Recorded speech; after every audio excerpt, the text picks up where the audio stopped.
Hello friends, welcome to Gardening with Creekside. Today we are going to be getting ready for fall. We are finally going to get some fall-like temperatures here in North Carolina.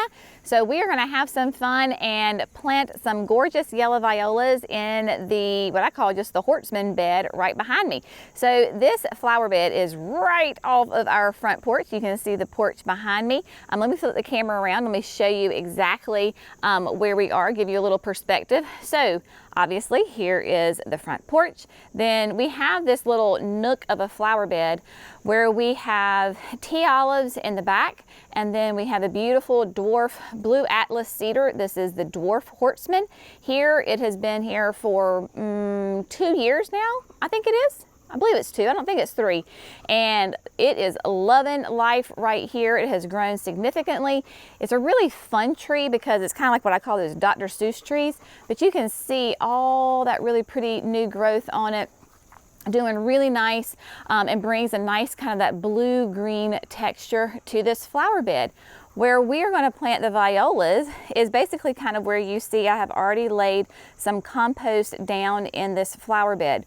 When you are preparing flower beds for annuals, it is a really good idea to amend your soil really well with great organic matter. Today we're going to be using a high quality compost because remember, your soil is like your right hand in the garden. If you have really healthy, happy soil, then you're going to have really healthy, happy plants up top. Especially in your annual areas, you're really going to want to amend with your compost, maybe your worm castings, those kinds of things, because your soil is a living organism. It's got all sorts of great, wonderful, healthy bacteria and microorganisms in there. So when everything is working in a symbiotic relationship, then your plants are very, very happy. This is the perfect time of year to amend your soil. I amend my soil really once a year. I have taken out, of course, all of those summer annuals that were done, getting ready to put in my fall winter color. So my bed was already disturbed and, you know, in a million pieces. So let's just go ahead and add this great compost, work it into the soil, then plant my fall color, and then we're going to top dress with a little bit more of some compost.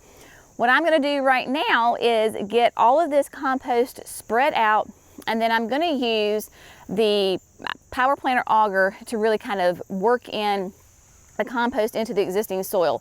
We have a little small tiller and it chose not to work today. So we're going to use the power planter so I can show you, if you have an auger, how you can use that in place of a tiller, because on small confined spaces you need really to kind of something small, right, to get those worked in.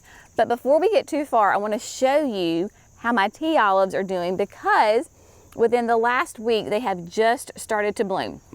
If you're not familiar with a tea olive, it is a sweet osmanthus. That is really, you know, the technical name of it. It will be called either a sweet olive or a tea olive based on your region in the South. These are southern shrubs. They are evergreen, they are taller than they are wide, but the wonderful thing about a tea olive is this wonderful bloom that you see. It has the most delicious fragrance. It smells, the best way I can describe it is almost like a orangey jasmine honeysuckle smell. You smell these plants before you see them. Of course, the blooms, as you saw, are really, really tiny, but the tea olives can just be covered in it. Very, very fragrant. It is just this most delicious smell. One of my all-time favorite fragrances in the garden for sure. Before we start auging and tilling and doing all the fun things, we do have landscape lighting in this flower bed. Because the tea olives have grown so much, we have one here and then I've got one over there. I'm going to go ahead and pull the landscape lighting out, because you can see I've already kind of lifted up that wire. I do not want to cut my landscape lighting. So we're just gonna pull these lights out, put them up on the porch, and then once the whole bed is done, then I'm going to reposition them, because the tea olives have grown so much, it's time to reposition those lights. So move the landscape lighting, spread out the compost a little bit, get the auger, and then we're gonna start working in this great compost into the soil.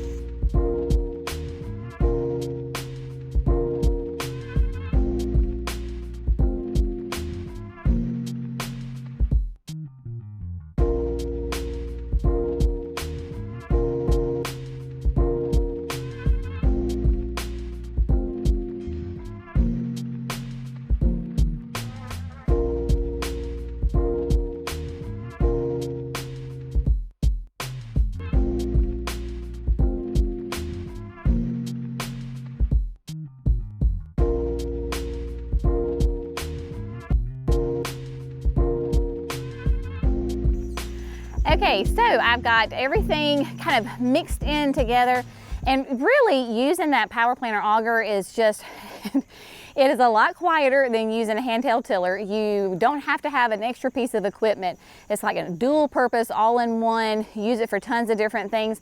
That was the 5-inch auger bit on there with the heavy duty tip. We only use the heavy duty tips here because we have that clay soil. So that heavy duty tip basically kind of creates like a pilot hole in the ground where before the main part of the auger goes in. So it really handles our clay soil excellent. And then that drill has the E-clutch. So when I hit something or it hits resistance, it'll shut off. So it's much safer for us to use this system in our clay soil because it just works fantastic. If you're interested in that power planter, I always have it linked in our video description. Just click on like the full description of the video and it will always be in there, a link directly to power planter. So everything is mixed in. I didn't go real deep. Like I'm not trying to plant a 3-gallon shrub, right? I'm just trying to use this drill to mix in the soil, the compost with my native soil, and just break up the soil just a little bit. I'm gonna come back with my rake and smooth everything out just a little bit. With my fall color, I am very selective of how much I use because I am tired at this time of year, and the high maintenance plants are gorgeous and I love them during the spring and the summer.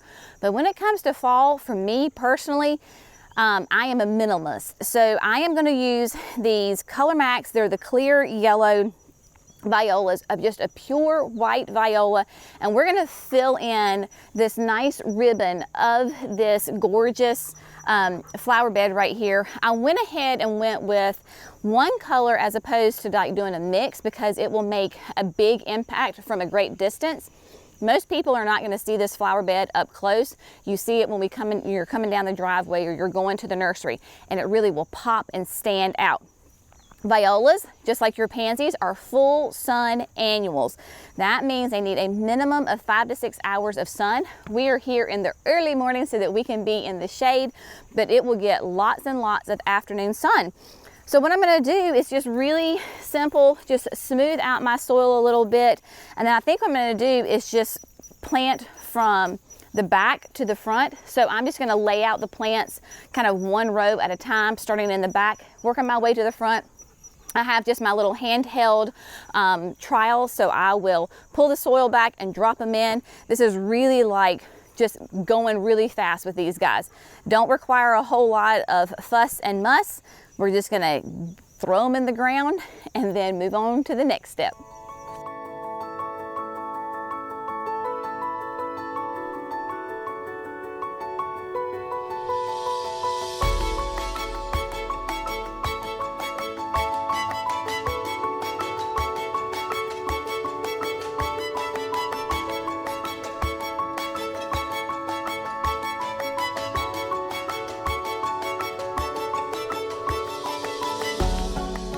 All right, so if you notice when you're planting your pansies or violas, if you notice that they're like really tall, this is what we call leggy, it's not a nice, tight, compact plant, go ahead and pinch those off. So what happens is your pansies and violas, they are cool weather crops. They like to grow when it's cool.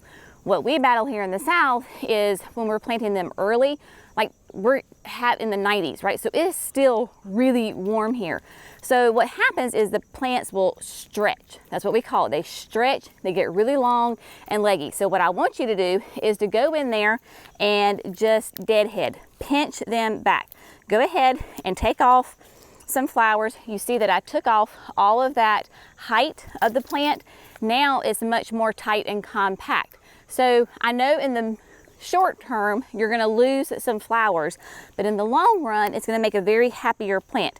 Very similar to what we do with our petunias and our calibrachoas. We pinch them back so they can get tight and not get real long and stringy. So don't be afraid to pinch them back if they are stretching or they're a little leggy. They'll bounce back just fine.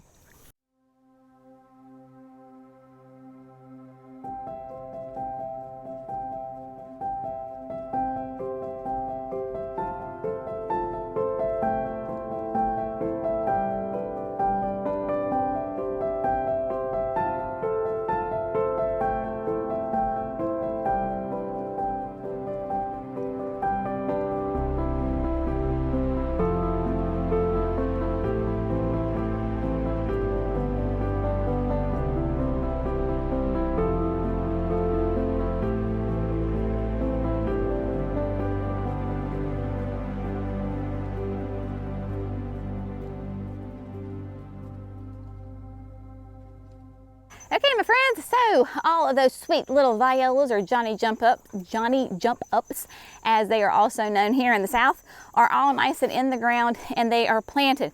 Now, you'll notice that I did not plant like right in this area right here. That is because we have a downspout right here, and it is, we're gonna trench a black solid corrugated pipe and have it come and empty out into the yard. We've been in our house for 18.5 years, and for whatever reason, we never did pipe this out. So this area, when we get gully washers, it will wash. And so that's a problem.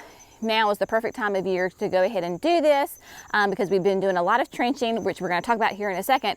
So I'm just going to leave this open for right now. That way, when we can come back in the next, within like a week or so, and trench, and so my violas over here are nice and protected and just happy and fine. Now, what I am going to do is I am going to add, let's see, get the camera to focus. There we go. The Proven Winners time-released fertilizer. As my mama calls it, it's the shake and bake. It's just little granulars. It does have a scoop inside if you wanted to scoop like per plant. With this and such a mass planting, what I'm going to do is take advantage of the little holes in the top and just shake it.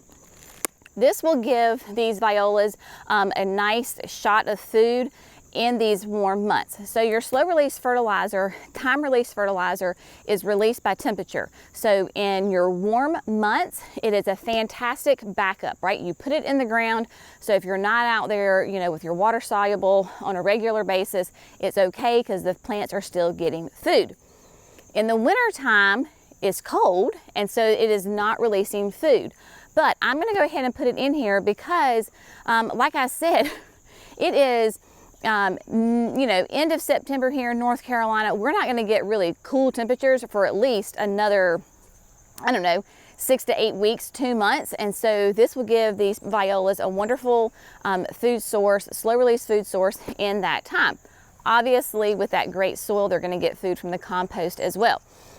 If I need to feed these violas in the winter time, or if you do, maybe they're looking a little yellow, they're not flowering like they should, then that's where you're going to use your water soluble fertilizer. If you use this in the cold months, it's not going to do any good. It's just going to sit there. So you're really just kind of wasting your product. That's when you use your water soluble fertilizer for flowering annuals, and that'll be perfect. So what I'm going to do is just go through and shake this. It's not even a full can. It's not a little bit more than halfway full. I'm just going to go ahead and use the rest of it here in this bed. And then what I'm going to do is I am not going to top dress this bed in mulch. Because this is an annual bed, as far as right here in the corner, like the front little swatch right here, we're always going to be putting annuals in there. And if I constantly am adding mulch, the kind that we use is hardwood mulch, and it's really kind of bulky. So for my annuals, then my soil can get too barky, if that makes sense. So I'm going to come through and I'm going to top dress with my Land and Sea compost. That way, again, it just cleans everything up. It will hide my fertilizer. And again, it just is enriching that soil, which is what we want. We want really healthy soil that has a vast ecosystem in there so that these plants will thrive and your garden as a whole will thrive. So then I'm going to come through, top dress, clean it up a little bit. Not worry too much about water runoff, because once we get this downspout fixed, that'll solve that problem right here. And unless we get like a major, like if a hurricane were to come through and we just get torrential rain for a long time, then yes, I'm probably going to get some ruts that I can come back and fix. But just general normal rain, it'll be fine. It is not going to wash, and so we will be good. In other areas of my yard, I cannot do this because it's so steep and it will just, I have to use the mulch. But here, in this spot, it will work great. This is where it becomes being a student of your own garden. What works in certain areas and what doesn't. So, without further ado, we're going to fertilize and we're going to top dress with some Land and Sea. And then I want to show you, it looks like our yard has been hit with gophers because we have little red like trails all throughout the yard. And I'm going to show you what's going on here.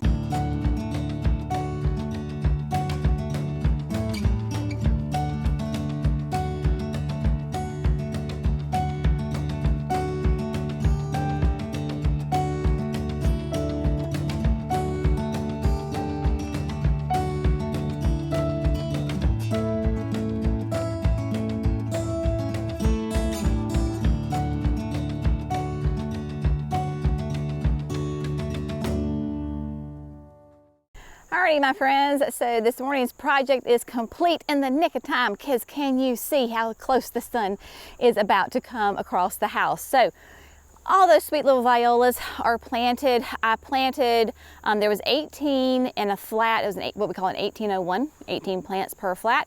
I planted 3.5 flats, so I will let you do the math on that. I know somebody's gonna ask, all my technical people, this bed is basically like a 15 by 15 foot. And as my tialos and my hortsmen are growing, my space for my annuals is shrinking, which is perfectly fine with me because that is what I want. I want these tea olives to form a hedge and then to have this beautiful specimen of a dwarf hortsman right there for me to bring interest. So just to show you how everything looks, of course, top dress with that land and sea, and you notice that I just really sprinkled it right on top. Some of the violas got covered. It's all right because they were dry, so I was able to come back and shake them loose. Not a problem. These little things are nice and tough, so that worked out nicely. And then, of course, got everybody well watered. This bed is not on irrigation. So until these violas are established, which will be, you know, for a couple of weeks, I will have to come in and hand water if we do not get rain. If we get rain, then I don't have to worry about it.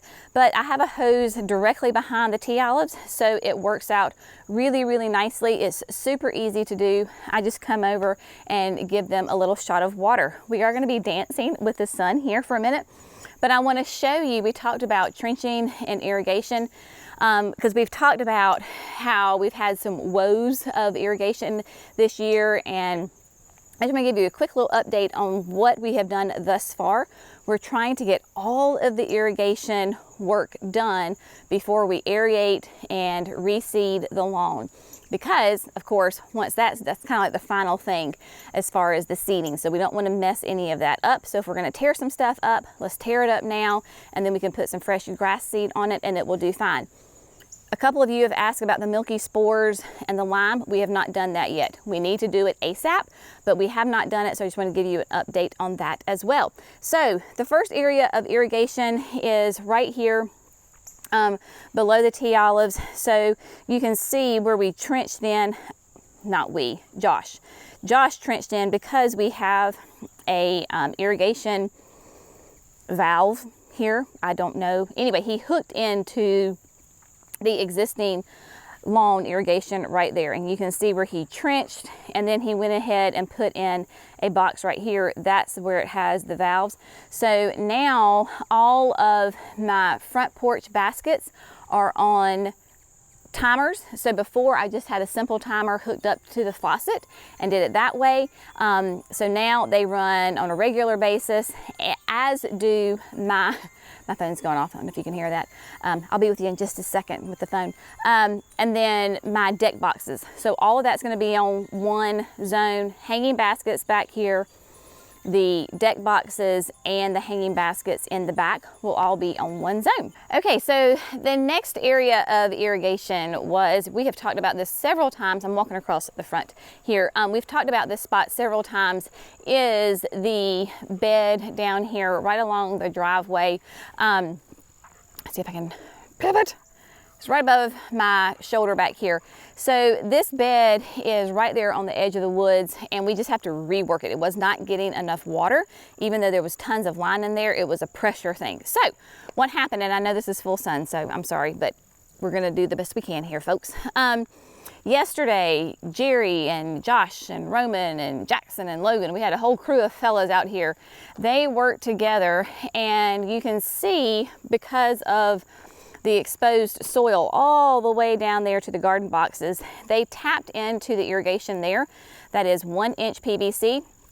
And so they buried a 1-inch PVC pipe all the way down the whole length of the driveway, the yard, whatever you want to call it, and came all the way down here to the new bed. So the bed, not the new bed, but the bed with the new irrigation. So the bed now has a direct 1-inch line going to it that will feed it. Before, all along the length of the woods, it's hard to see probably because of the shadows, there is a solid irrigation line with emitters for the shrubs. That was a 1/2 inch. It was not enough pressure to get down here to this flower bed, and the plants were just struggling. You can see that my fountain grasses and my hibiscus are not as tall and as thick as they should be. The coleus, you know, they're hanging in there, they're doing okay. But what they did is they brought it all the way down, the whole length down, and we're going to tap into later and rework this whole entire bed full of irrigation so that it works really well in the way that it is supposed to, because these plants desperately need more water, because the trees, their surface roots are sucking up all the water. We didn't have enough pressure, so that is what was going on there. And they did get the irrigation connected, the 2 backyard beds. That has been kind of the same thing, a direct 1-inch PVC line go to those 2 beds. So that has helped on that bed. But yeah, I mean, the fall is a great time to have lots of different, you know, little projects going on, getting all these things done before we hit winter. Of course, we can still, like, we could do irrigation, all that kind of stuff, trenching lines, construction, all of that can happen in the winter. But here in the immediate yard, we want to get all these projects done, like I said, before we aerate and reseed grass. That way we're not stuck with, you know, brown lines for a whole nother year. Get them some fresh grass seed on here and everybody will come up and be nice and happy. But I am very happy because those sweet little violas are in the ground, and standing here up on the hill, I can see them over there. Those little violas are going to have such a fun, inviting, you know, welcoming atmosphere to the yard all season long. They will go all through the winter, all through the spring. And so that's the downside, is because in the spring, especially if you're in the South, you know, it is that tension of, oh my gosh, my pansies and violas are gorgeous, they look great, but I need to rip them out because I need to get my summer stuff in. So I'm sure I will face that dilemma come, you know, mid-April, because those will be looking great, but I'll have to get them out so I can get my summer stuff in. But anyway, as always, thanks so much for gardening with Creekside. Y'all have a fantastic day, and we'll see you in the next video. Bye, friends.